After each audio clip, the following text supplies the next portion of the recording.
I would say it absolutely is. And in fact, it adds sort of like this extra layer to it, right? Because prior to the use of social media by most people, if you wanted to get sort of fellow travelers or people who weren't like directly members of your movement in to, support you or to add their voice to a campaign that you were engaged in or whatever, you would actually need to physically get someone somewhere. Now you can either just like convince people to, post in a hashtag or a meme or something like that. Or you can, I mean, frankly, you can probably just buy bots and simulate the same exact thing too. But it broadens the base of a lot of these groups too, because it's so much easier to do this kind of like one-click activism and be like, yeah, I'm an environmentalist or whatever, or I oppose nuclear power, which by the way is very stupid. Um, you know, it just becomes the barrier of entry is significantly lowered and sort of the floodgates are open and everyone just kind of can do whatever they want in terms these of like shortcuts have been created. Exactly. Yeah. Yeah, totally. So, okay, let's get back to the 70s for 1 second. So the argument then is that it's actually like kind of contrary to popular history, that it's liberals who kind of paved the way here, that their critique of corrupt government power that emerges as this kind of consumer advocacy, new frontier, and their movements kind of ensuing triumphs, that this emerges in tandem or in contradiction, both in tandem and contradiction, let's say, to the technocratic expansion of efficient state enterprise. And an expansion project that required, seemingly paradoxically, a carving out or a clearing, a house cleaning, the kind that efficiency demands, right? The streamlining or a kind of smearing out of the state apparatus itself. So again, you have on the one hand this critique, and it's emerging out of and simultaneous to a historical state transformation.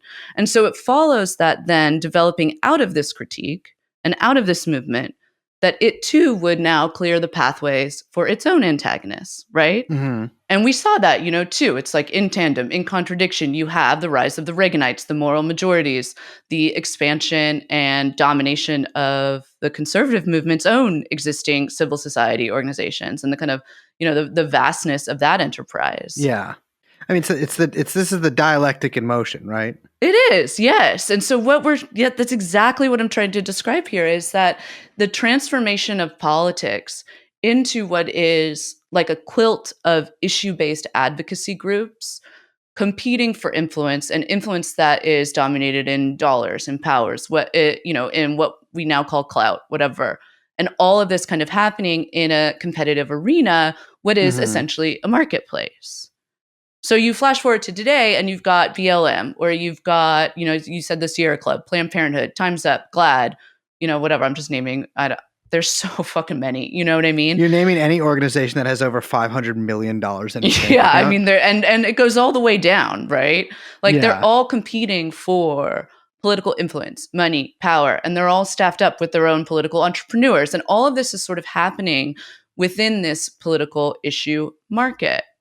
And so you think to yourself, you think of how do we conceive of politics, right? And it's basically, we conceive of it as a menu of different political issues. Yes on that, no on that, pressure the government to do this, legislature do this, tweak that, shape this, my take is this, my take is that. And this is because, it's all built on top of, or rather emerges out of, the market structures that govern and regulate all of society, that were extended outward and into every social sphere, which, again, that transformation, by the way, and this is important, was a victory fought for and won by the right.